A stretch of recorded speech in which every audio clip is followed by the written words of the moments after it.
요한복음 19장. 그때의 빌라도는 예수를 데려다가 채찍으로 쳤다.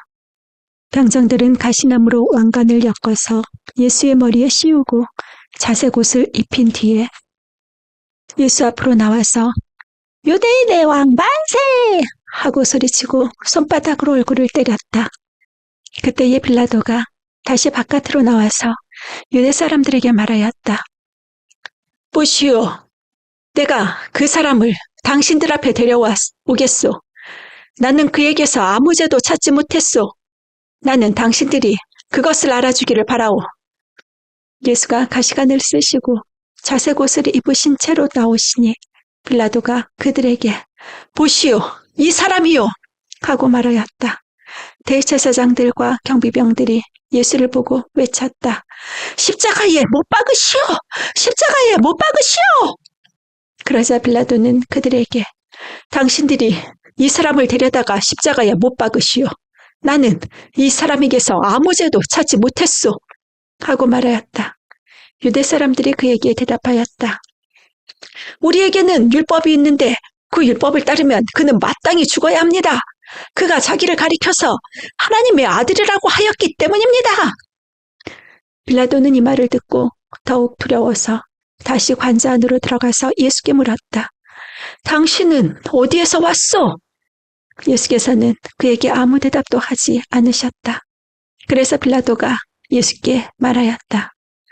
나는 나에게 말을 하지 않을 작정이요? 나에게는 당신을 놓아줄 권한도 있고 십자가에 처형할 권한도 있다는 것을 모르시오? 예수께서 대답하셨다. 위에서 주지 않으셨더라면 당신에게는 나를 어찌할 아무런 권한도 없을 것이요. 그러므로 나를 당신에게 넘겨준 사람의 죄는 더 크다 할 것이요. 이 말을 듣고서 빌라도는 예수를 놓아주려고 힘썼다. 그러나 유대 사람들은 이 사람을 놓아주면 총독님은 황제 폐하의 충신이 아닙니다. 총독님은 황제 폐하의 충신이 아닙니다. 자기를 가리켜서 왕이라고 하는 사람은 누구나 황제 폐하를 반역하는 자입니다. 하고 외쳤다. 빌라도는 이 말을 듣고 예수를 데리고 나와서 리토스트론이라고 부르는 재판석에 앉았다. 리토스트론은 히브리 말로 가바다인데 돌을 박은 자리라는 뜻이다. 그날은 6월절 준비일이고 때는 낮 12시쯤이었다. 빌라도가 유대 사람들에게 말하였다. 보시오, 당신들의 왕이요! 그들이 외쳤다. 없애버리시오! 없애버리시오! 그를 십자가에 못 박으시오! 빌라도가 그들에게 말하였다. 당신들의 왕을 십자가에 못 박으란 말이오? 대제사장들이 대답하였다. 우리에게는 황제 폐하밖에는 왕이 없습니다. 이리하여 이제 빌라도는 예수를 십자가에 처형하라고 그들에게 넘겨주었다. 그들은 예수를 넘겨받았다. 예수께서 십자가를 지시고 해골이라고 하는 데로 가셨다. 그것은 히브리 말로 골고다라고 하였다. 거기서 그들은 예수를 십자가에 못 박았다. 그리고 다른 두 사람도 예수와 함께 십자가에 달아서 예수를 가운데로 하고 좌우에 세웠다. 빌라도는 또한 명패도 썼다. 십자가에 붙였다. 명패도 써서 십자가에 붙였다. 그 명패에는 유대인의 왕 나사렛 사람 예수라고 썼다. 유대인의 왕 나사렛 사람 예수라고 썼다. 예수께서 십자가에 달리신 곳은 도성에서 가까우므로 많은 유대 사람이 이 명패를 읽었다. 그것은 히브리 말과 로마 말과 그리스 말로 적혀 있었다. 유대 사람들의 대제사장들이 빌라도에게 말하기를 유대인의 왕이라고 쓰지 말고 자칭 유대인의 왕이라고 쓰십시오. 자칭 유대인의 왕이라고 쓰십시오. 하였으나 빌라도는 나는 쓸 것을 썼다 하고 대답하였다. 병정들이 예수를 십자가에 못 박은 뒤에 그의 옷을 가져다가 네 몫으로 나누어서 한 사람이 한 몫씩 차지하였다. 그리고 속옷은 이음새 없이 위에서 아래부까지 통째로 짠 것이므로 그들은 서로 말하기를 이것은 찢지 말고 누가 차지할지 제비를 뽑자 하였다. 이는 그들이 나의 겉옷을 서로 나누어 가지고 나의 속옷을 놓고서는 제비를 뽑았다 하는 성경 말씀이 이루어지게 하려는 것이었다. 그러므로 병정들이 이런 일을 하였다. 그런데 예수의 십자가 곁에는 예수의 어머니와 이모와 글로바의 아내 마리아와 막달라 사람 마리아가 서 있었다. 예수께서는 자기 어머니와 그 곁에 서 있는 사랑하는 제자를 보시고 어머니에게 어머니, 이 사람이 어머니의 아들입니다 하고 말씀하시고 그 다음에 제자에게는 자, 이분이 네 어머니시다 하고 말씀하셨다. 그때부터 그 제자는 그를 자기 집으로 모셨다. 그 뒤에 예수께서는 모든 일이 이루어졌음을 아시고 성경 말씀을 이루시려고 목마르다 하고 말씀하셨다. 거기에 신 포도주가 가득 담긴 그릇이 있었는데 사람들이 해면을 그 신 포도주에 듬뿍 적셔서 우슬초대에다가 깨어 예수의 입에 갖다 대었다. 예수께서 신 포도주를 받으시고서 다 이루었다 하고 말씀하신 뒤에 머리를 떨어뜨리시고 숨을 거두셨다. 유대 사람들은 그날이 유월절 준비일이므로 안식일에 십자가에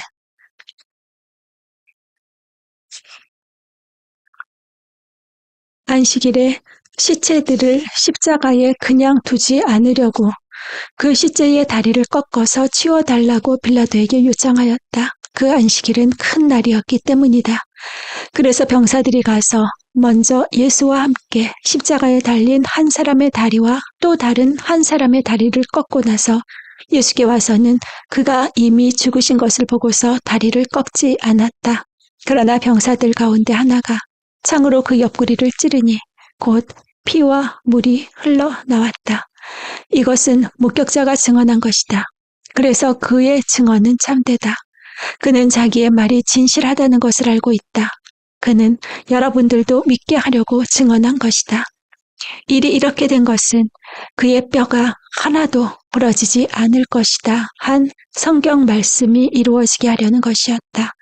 또 성경에 그들은 자기들이 찌른 사람을 쳐다볼 것이다 한 말씀도 있다. 그 뒤에 아리마대 사람 요셉이 예수의 시신을 거두게 하여 달라고 빌라도에게 청하였다. 그는 예수의 제자인데 유대 사람이 무서워서 그것을 숨기고 있었다. 빌라도가 허락하니 그는 가서 예수의 시신을 내렸다. 또 전에 예수를 밤중에 찾아갔던 니고데모도 무리하게 침향을 섞은 것을 100근쯤 가지고 왔다. 그들은 예수의 시신을 모셔다가 유대 사람의 장례 풍속대로 향료와 함께 삼배로 감았다. 예수가 십자가에 달리신 곳에 동산이 있었는데 그 동산에는 아직 사람을 장사한 일이 없는 새 무덤이 하나 있었다. 그날은 유대 사람이 안식일을 준비하는 날이고 또 무덤이 가까이 있었기 때문에 그들은 예수를 거기에 모셨다. 20장 주간의 첫날 이른 새벽에 막달라 사람 마리아가 무덤에 가서 보니 무덤 어귀를 막은 돌이 이미 옮겨져 있었다. 그래서 그 여자는 시몬 베드로와 예수께서 사랑하시던 그 다른 제자에게 달려가서 말하였다. 누가 주님을 무덤에서 가져갔습니다. 어디에 두었는지 모르겠습니다. 베드로와 그 다른 제자가 나와서 무덤으로 갔다. 둘이 함께 뛰었는데 그 다른 제자가 베드로보다 빨리 달려서 먼저 무덤에 이르렀다. 그런데 그는 몸을 굽혀서 삼배가 놓여 있는 것을 보았으나 안으로 들어가지는 않았다. 시몬 베드로도 시몬 베드로도 그를 뒤따라왔다. 그가 무덤 안으로 들어가 보니 삼배가 놓여 있었고 예수의 머리를 싸맸던 수건은 그 삼배와 함께 놓여 있지 않고 그 한 곳에 따로 개켜 있었다. 그제서야 먼저 무덤에 다다른 그 다른 제자도 들어가서 보고 믿었다. 아직도 그들은 예수께서 죽은 사람들 가운데서 반드시 살아나야 한다는 성경 말씀을 깨닫지 못하였다. 그래서 제자들은 자기들이 있던 곳으로 다시 돌아갔다. 그런데 마리아는 무덤 밖에 서서 울고 있었다. 울다가 몸을 굽혀서 무덤 속을 들여다보니 흰 옷을 입은 천사 둘이 앉아 있었다. 한 천사는 예수의 시신이 놓여있던 자리 머리맡에 있었고 다른 한 천사는 발치에 있었다. 천사들이 마리아에게 말하였다. 여자여, 왜 우느냐? 마리아가 대답하였다. 누가 우리 주님을 가져갔습니다. 어디에 두었는지 모르겠습니다.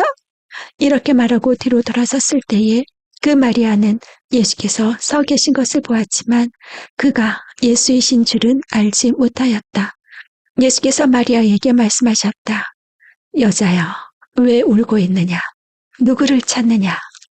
마리아는 그가 동상지기인 줄 알고 여보세요.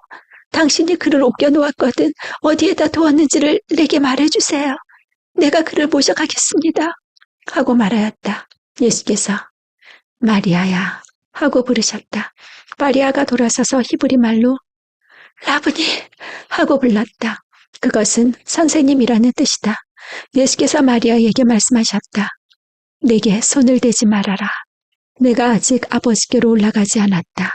이제 내 형제들에게로 가서 이르기를 내가 나의 아버지 곧 너희의 아버지 나의 하나님 곧 너희의 하나님께로 올라간다고 말하여라. 막달라 사람 마리아는 제자들에게 가서 자기가 주님을 보았다는 것과 주님께서 자기에게 이런 말씀을 하셨다는 것을 전하였다. 그날 곧 주간의 첫날 저녁에 제자들은 유대 사람들이 무서워서 문을 모두 닫아 걸고 있었다. 그때에 예수께서 와서 그들 가운데로 들어가셔서 너희에게 평화가 있기를 하고 인사말을 하셨다. 이 말씀을 하시고 나서 두 손과 옆구리를 그들에게 보여주셨다. 제자들은 주님을 보고 기뻐하였다. 예수께서 다시 그들에게 말씀하셨다. 너희에게 평화가 있기를 빈다. 아버지께서 나를 보내신 것과 같이 나도 너희를 보낸다. 이렇게 말씀하신 다음에 그들에게 숨을 불어넣으시고 말씀하셨다. 성령을 받아라. 너희가 누구의 죄든지 용서해주면 그 죄가 용서될 것이요. 용서해주지 않으면 그대로 남아있을 것이다. 12 제자 가운데 하나로서 쌍둥이라고 불리는 도마는 예수께서 오셨을 때에 그들과 함께 있지 않았다. 다른 제자들이 그에게 우리는 주님을 보았소 하고 말하였으나 도마는 그들에게 나는 내 눈으로 그의 손에 있는 못자국을 보고 내 손가락을 그 못자국에 넣어보고 또 내 손을 그의 옆구리에 넣어보지 않고서는 믿지 못하겠소 하고 말하였다. 여들의 뒤에 제자들이 다시 집안에 모여 있었는데 도마도 함께 있었다. 문이 잠겨 있었으나 예수께서 와서 그들 가운데로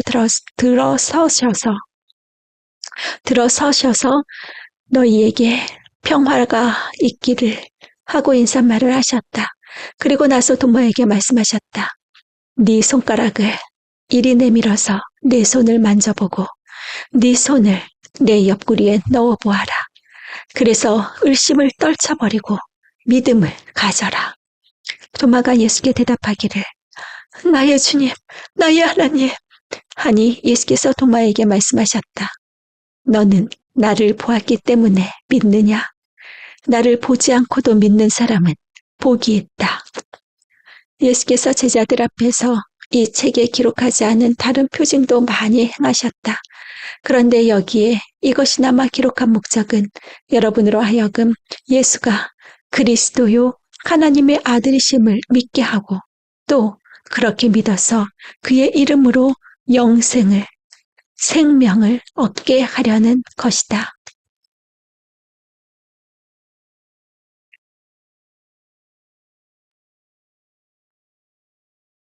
21장. 그 뒤에 예수께서 디베랴 바다에서 다시 제자들에게 자기를 나타내셨는데 그가 나타나신 경위는 이러하다. 시몬 베드로와 쌍둥이라고 불리는 도마와 갈릴리 가나 사람 나다나엘과 세베대의 아들들과 제자들 가운데서 다른 두 사람이 한자리에 있었다. 시몬 베드로가 그들에게 말하기를 나는 고기를 잡으러 가겠소. 하니 그들이 우리도 함께 가겠소 하고 말하였다. 그들은 나가서 배를 탔다. 그러나 그날 밤에는 고기를 한 마리도 잡지 못하였다. 이미 동틀 무렵이 되었다. 그때에 예수께서 바닷가에 들어서셨으나 제자들은 그가 예수이신 줄을 알지 못하였다. 그때에 예수께서 제자들에게 물으셨다. 얘들아, 무엇 좀 잡았느냐? 그들이 대답하였다. 못 잡았습니다. 예수께서 그들에게 말씀하셨다. 그물을 배 오른쪽에 던져라. 그리하면 잡을 것이다. 제자들이 그물을 던지니 고기가 너무 많이 걸려서 그물을 끌어올릴 수가 없었다. 예수가 사랑하시는 제자와 베드로에게 예수가 사랑하시는 제자가 베드로에게 저분은 주님이시다 하고 말하였다. 시몬 베드로는 주님이시라는 말을 듣고서 벗었던 몸에다가 겉옷을 두르고 바다로 뛰어내렸다. 그러나 나머지 제자들은 작은 배를 탄 채로 고기가 든 그물을 끌면서 해안으로 나왔다. 그들은 육지에서 100자 남짓밖에 떨어지지 않은 곳에 들어가서 고기를 잡고 있었던 것이다. 그들이 땅에 올라와서 보니 숯불을 피워 놓았는데 그 위에 생선이 놓여 있고 빵도 있었다. 예수께서 제자들에게 말씀하시기를 너희가 지금 잡은 생선을 조금 가져오너라. 시몬 베드로가 배에 올라가서 그물을 땅으로 끌어내렸다. 그물 안에는 큰 물고기 153마리나 들어있었다. 고기가 그렇게 많았으나 그물이 찢어지지 않았다. 예수께서 그들에게 말씀하셨다. 와서 아침을 먹어라. 제자들 가운데서 아무도 감히 선생님은 누구십니까? 하고 묻는 사람이 없었다. 그가 주님이신 것을 알았기 때문이다. 예수께서 가까이 오셔서 빵을 집어서 그들에게 주시고 이와 같이 생선도 주셨다. 예수께서 죽은 사람들 가운데서 살아나신 뒤에 제자들에게 자기를 나타내신 것은 이번이 세 번째였다. 그들이 아침을 먹은 뒤에 예수께서 시몬 베드로에게 물으셨다. 요한의 아들 시몬아, 네가 이 사람들보다 나를 더 사랑하느냐? 베드로가 대답하였다. 주님, 그렇습니다. 내가 주님을 사랑하는 줄을 주님께서 아십니다. 예수께서 그에게 말씀하셨다. 네, 어린 양떼를 먹여라. 예수께서 두 번째 그에게 물으셨다. 요한의 아들 시몬아, 네가 나를 사랑하느냐? 베드로가 대답하였다. 주님, 그렇습니다. 내가 주님을 사랑하는 줄을 주님께서 아십니다. 예수께서 그에게 말씀하셨다. 내 양떼를 쳐라. 예수께서 세 번째로 물으셨다. 요한의 아들 시몬아, 네가 나를 사랑하느냐? 그때의 베드로는 예수께서 네가 나를 사랑하느냐 하고 세 번 물으시니 불안해서 주님께서는 모든 것을 아십니다. 그러므로 내가 주님을 사랑하는 줄을 주님께서 아십니다. 하고 대답하였다. 예수께서 그에게 말씀하셨다. 내 양떼를 먹여라. 내가 진정으로 네게 말한다.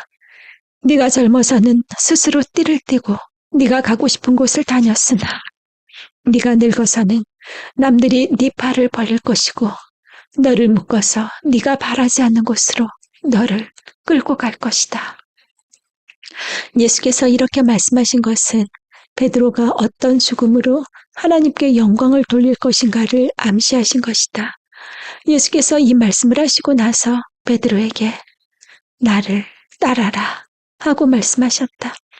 베드로가 돌아다 보니 예수께서 사랑하시던 제자가 따라오고 있었다. 이 제자는 마지막 만찬 때에 예수의 가슴에 기대어서 주님을 넘겨줄 자가 누구입니까? 하고 물었던 사람이다. 베드로가 이 제자를 보고서 예수께 물었다. 주님, 이 사람은 어떻게 되겠습니까? 예수께서 말씀하셨다.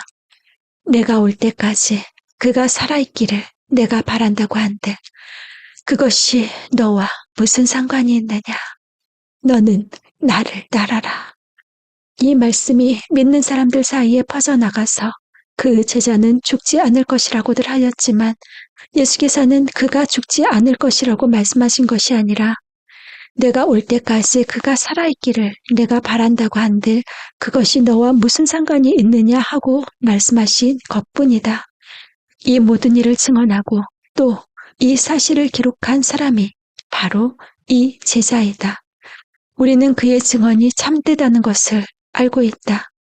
예수께서 하신 일은 이 밖에도 많이 있어서 그것을 낱낱이 기록한다면 이 세상이라도 그 기록한 책들을 다 담아두기에 부족할 것이라고 생각한다.